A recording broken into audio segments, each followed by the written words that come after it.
안녕하세요. 오늘은 비트컴퓨터에 대해서 알아보려고 합니다. 코스닥에 등록되어 있고요. 032850입니다. 비트컴퓨터는 사실 이번 코로나 이후 국면에서 여러 차례 주목을 받았었는데요. 저는 그래서 제가 한번 정리한 줄 알았습니다. 근데 아니었더군요. 그래서 이번 기회에 한번 선정해봤습니다. 주목받을 만한 기업이었는지 한번 보도록 하죠. 먼저 숫자부터 보고 가시면요. 3개년 매출 기준으로 봤을 때 매출은 상승하고 있습니다. 2017년 319억의 매출이 2019년 374억으로 약 20% 정도 상승했는데요. 영업이익의 흐름은 그와는 조금 다릅니다. 2018년 영업 적자를 기록했었고요. 2019년 흑자로 전환하긴 했습니다. 하지만 당기순이익도 마찬가지로 적자에서 흑자로 전환했었죠. 올 1분기를 보게 되면 매출은 작년 동기에 대비해서 줄어들었고 영업이익은 늘었는데 당기순이익은 또 줄었습니다. 숫자가 어떤 맥락을 가지고 보기에는 힘든 부분이 있는데요. 왜 이렇게 흘러가는지 좀 더 자세히 알아보도록 해보죠. 일단 먼저 비트컴퓨터가 뜬 이유를 살짝 보고 가게 되면 원격 의료 때문에 떴다는 사실들은 많은 분들이 아실 겁니다. 이 원격 의료가 한국판 뉴딜에 포함된다고 계속해서 언급이 되면서 한국판 뉴딜이 언급될 때마다 주가가 뛰고 있는데요. 하지만 반드시 같이 봐야 할 것이 하나 있습니다. 바로 의사협회의 원격 의료에 대한 의견인데요. 대한의사협회에서는 정부가 원격으로 추진하려고 한다면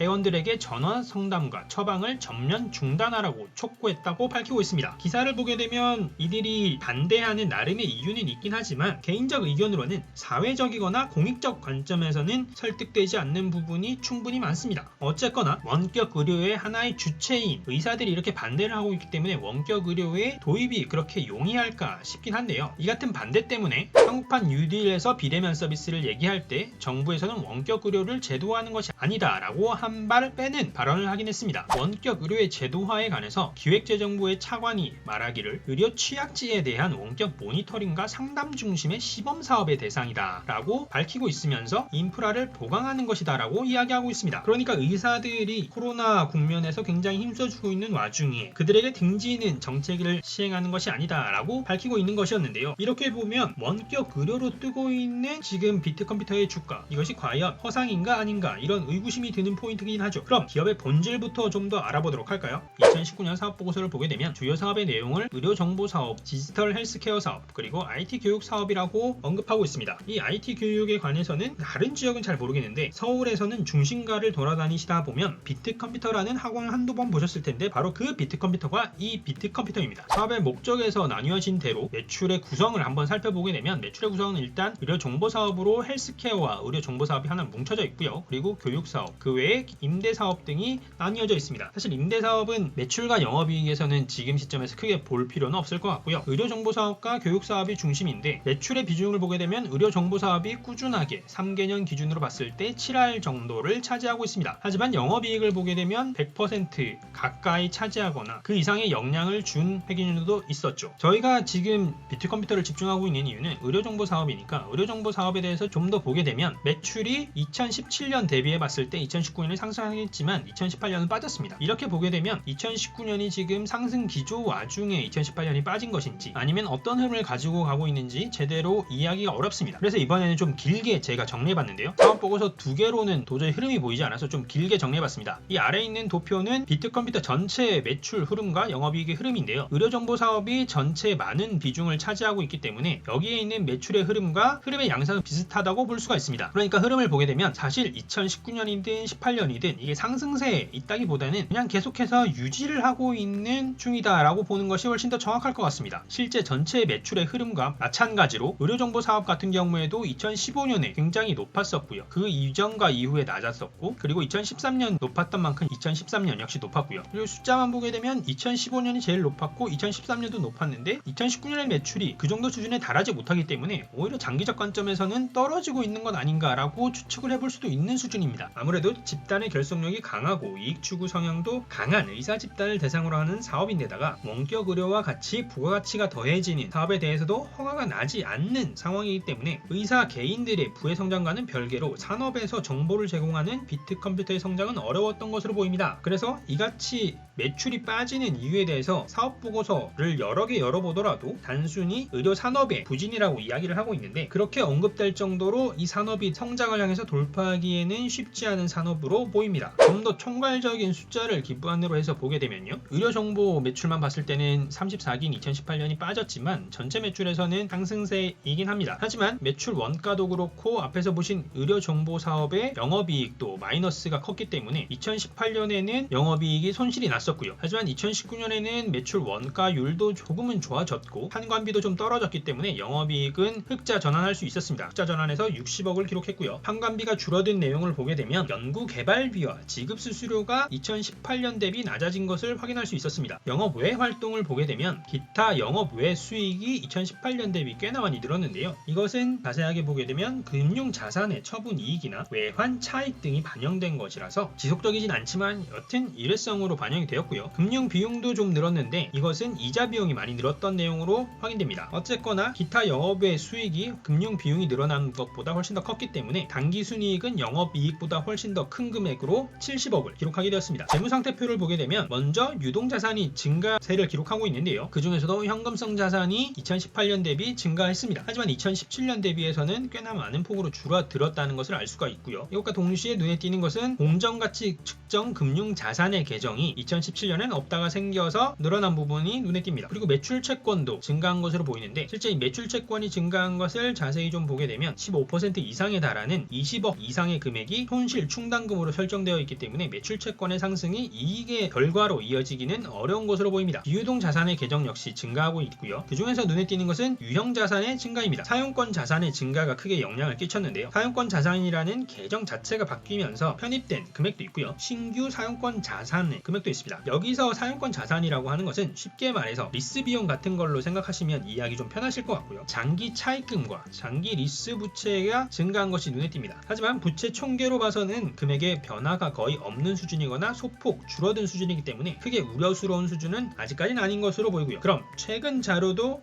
한번 보도록 하시죠. 개별 사업부서의 매출은 크게 유의미한 변동이 없는 데다가 특히 지금 저희가 관심을 가지고 있는 의료정보사업 부문의 경우 분기 실적이 크게 변동이 없어서 숫자로만 분기 보고서를 보도록 하겠습니다. 매출액은 소폭 감소해서 78억에서 75억 정도로 줄었고요. 하지만 매출 원가율이 굉장히 낮아졌습니다. 작년 동기 73%에서 올해 1분기 67%로 낮춰졌고요. 그래서 매출의 감소에도 불구하고 매출 총이익은 늘어난 결과를 보여주고 있습니다. 여기에 판관비 또한 줄었는데요. 그 결과로 영업이익은 약 1.6배 정도 상승한 효과를 일으켰습니다. 다만 영업 외 활동에서 영업의 수익보다는 영업의 비용이 많았는데요. 그 중에서도 기타 영업의 비용의 금액이 컸습니다. 이 안을 좀 뜯어보면 금융자산의 평가와 금융자산의 처분에 관한 손실이 모두 크게 반영되었습니다. 그래서 영업이익이 작년 동기 대비 늘었음에도 불구하고 당기순이익은 작년 대비해서 줄어든 금액으로 기록돼서 약 5억 원 정도의 당기순이익을 기록하게 되었습니다. 재무상태표에서는 전반적으로 크게 인상 깊은 숫자가 없었는데요. 하나를 꼽자면 기타 유동부채의 증가가 눈에 띄었습니다. 하지만 이 계정은 현수금 그리고 미지급 배당금의 내역이 컸기 때문에 둘 다 실제 영업활동과 수익에서 부정적인 영향을 끼칠 만한 계정은 아닌 것으로 보입니다. 이까지 저희가 숫자를 빠르게 보긴 했는데 사실 비트컴퓨터에 대해서 봐야 할 내용이 좀 더 있습니다. 먼저 비트컴퓨터가 경쟁사인 유비케어에 투자를 하고 있다는 내용입니다. 이 투자 확대 이유에 대해서 비트컴퓨터 관계자는 유관사업을 하는 유비케어를 취득했다고 말을 아꼈다고 하는데요. 이것이 일시적인 것이 아니라 사실은 예전부터 투자를 했음을 알 수가 있습니다. 이미 비트컴퓨터가 1999년 말 기준으로 2대 주주로 비트컴퓨터가 투자를 했었고요. 심지어 조현정 비트컴퓨터 회장이 유비케어 초기 사회이사로 경영에 참여하기도 했다고 합니다. 다른 건 몰라도 비트컴퓨터의 경영진은 의료정보 사업의 전망을 밝게 보고 있기는 한 것으로 보입니다. 다만 좀 더 부가적인 것으로 이 기사에서 확인할 수 있는 것은 비트컴퓨터의 주식 투자에 관한 성적이 아직 만족스럽지 못한 수준이라고 하는 것인데요. 약 28억 가량을 투자해서 작년 말 당부가액이 7천만 원에 불과하다고 합니다. 저도 주식을 하고 있긴 하지만 이게 제 계좌였다고 생각하면 정말 아찔한 수준입니다. 여튼 사업보고서에서도 살짝 지나가면서 언급하기도 했었는데 영업외 활동에서 비용이 많이 발생하고 있었는데 크게 투자를 잘하는 기업은 아닌 것으로 보입니다. 이 같은 투자와 별개로 또 다른 유사 업체에 투자한 것도 있는데요. 2020년 6월 말 기사인데 자인컴이라는 공정기업을 인수했다고 밝히고 있습니다. 밝힌 날짜는 29일이지만 실제 취득 일자는 7월 10일이라고 하는데요. 유사한 업종임에도 정도 투자하는 것을 보면 비트컴퓨터는 의료정보 관련해서 독점적 지위를 활용하기 위해서 여러가지 전략을 구사하고 있는 것 아닌가 생각합니다. 이 같은 정보와 함께 사실 오늘 가장 주목해야 할 이슈는 바로 이것이죠. 한국판 뉴딜에 대한 발표가 있었습니다. 아직까지 발표만 있고 제가 영상을 만들고 있는 이 시점에서는 세부적인 업계 해석이 나오지는 않고 있기도 하고, 이미 이 같은 발표가 있을 것이라고 예견을 하고 기업들의 주가가 올랐던 만큼 정책에 대한 추가적인 해석과 함께 주가의 흐름을 보긴 해야 할 것 같은데요. 일단 내용만 보자면요, 의료에 관해서는 스마트 병원에 관한 언급이 있었습니다. 아마 원격 의료라는 표현이나 이 같은 컨셉은 의사들의 반대가 많기 때문에 원격 의료처럼 의사를 비대면하는 것이 아니라 의사의 활동을 돕는 데이터 기반 의료 시스템을 스마트 병원이라고 지칭하는 것 아닌가 싶습니다. 이 같은 이슈에 따라서 주가가 어떻게 변했는지 보러 갈 타이밍인데, 먼저 기업에 대해서 정리를 한번 하고 가도록 하죠. 이렇게 지금까지 본 비트컴퓨터를 정리해 보게 되면 비트컴퓨터는 오랜 시간 의료정보 업계에서 리딩 컴퍼니로서 그리고 의료정보의 발전을 추구하면서 영업해온 것은 맞아 보입니다. 하지만 산업 자체가 워낙 보수적인 부분도 있고 다양한 이슈로 인해서 원격 의료 도입 등의 변화가 어려웠고, 그래서 의료 산업 자체 혹은 그 개인은 성장했을지 몰라도 의료 정보를 다루는 기업인 비트컴퓨터를 비롯한 기업들은 크게 성장하지 못했던 것으로 보입니다. 그 와중에 다양한 투자 활동을 진행했으나 크게 기업에 숫자로 도움이 되진 않았던 것으로 보이고요. 이런 것과 무관하게 원격 의료에 대한 이슈로 주가가 최근 등락했는데요. 오늘을 포함해서 주가가 어떻게 움직였는지 한번 보도록 하죠. 일단 일본 기준으로 보게 되면 주가가 뛴 날들이 있는데요. 이 같은 날들은 원격 의료에 대한 언급이 있었던 날들의 주가라고 보면 이해하기 쉬울 것 같습니다. 이 같은 기대감으로 코로나로 빠진 시점을 기준으로 해서 봤을 때 3,680원짜리 주식이 오늘 종가 기준으로 12,400원, 그러니까 약 4배 정도 뛰었습니다. 그 사이 거래량이나 주가 흐름을 보게 되면 확실히 아직까지 실적은 없기 때문에 언급이 된 날 기대감을 반영하면서 주가가 뛰었지만 그 자리를 지키지 못하고 물러서 내려오는 경우가 많았고요. 그리고 의사협회에서 코멘트를 단 그런 날들의 경우에는 주가가 크게 빠지기도 했죠. 그리고 오늘의 주가를 보시게 되면 한국판 뉴딜의 발표가 있기 전까지는 어느 정도 주가를 유지해주면서 주가가 형성되고 있었는데요. 그러다 발표하는 시간대에 굉장히 크게 떨어졌습니다. 하지만 이것은 비트컴퓨터만의 이슈가 아니었고요. 한국판 뉴딜에 관심을 받았던 다른 대부분의 기업들이 이렇게 떨어졌습니다. 디지털 관련해서 주목을 받았던 알서포트 같은 경우에도 똑같은 시간대에 떨어졌고요. 풍력 관련해서 주목을 받았던 CS 베어링도 똑같은 시간대에 굉장히 크게 떨어졌습니다. 이후의 흐름은 대부분 비슷했는데 크게 떨어진 낙폭을 살짝 회복하는 듯 하다가 밀려서 내려갔습니다. 그리고 이 같은 흐름이 누구 주체로 이루어졌는지도 수급 현황을 보면 알 수가 있죠. 저는 이 시점에서 두 가지 추측이 되는데요. 먼저 첫 번째 긍정적인 것부터 말씀드리면 스마트 병원이라는 컨셉에 비트컴퓨터가 기여할 수 있을까 하는 부분입니다. 스마트 병원이라는 컨셉은 아직까지 구체화해서 해석이 되고 있지는 않은데요. 저는 개인적으로 비트컴퓨터가 충분히 실질적인 수혜를 볼 수 있다고 보는 관점을 가지고 있습니다. 저 역시 데이터와 IT의 경험이 있는 사람으로 기존 데이터를 다루고 있고 그 노하우를 알고 있는 업자가 관련된 플랫폼 개발에 얼마나 유리한지 잘 알고 있습니다. 비트컴퓨터는 의료정보를 다루는 노하우를 가지고 있을 테니 이 같은 관점에서 비트컴퓨터가 장점을 가지고 있을 것으로 보이고, 그래서 비트컴퓨터가 자신감 있게 관련 기업에 지속적인 투자를 해온 것 아닌가 싶기도 합니다. 그리고 두 번째는 주가에 관한 부분인데요. 코로나 이후 사실 코로나와 같은 전염병과 무관하면서 비트컴퓨터의 주가가 4배 가까이 뛰었습니다. 주식이 가벼운 데다가 오랫동안 묵혀둔 이슈, 원격 의료라는 이슈였기 때문에 많은 사람들의 관심으로 인해서 더 높게 오른 것 같긴 한데요. 하지만 실제 매출이나 실적이 이렇게 4배 수준으로 오를 수 있을지, 그렇게 좋아질 수 있을지에 대해서는 의문이 드는 부분이 있습니다. 앞에서 제가 분명 수혜가 있을 수도 있다고 판단하긴 했지만 그 수혜의 정도에 관해서 보자면 정부 정책 자금의 수혜로 몇 배나 실적이 뛴다면 누구도 납득할 수 없을 테니 당장 그러기도 어려울 것 같고, 그래서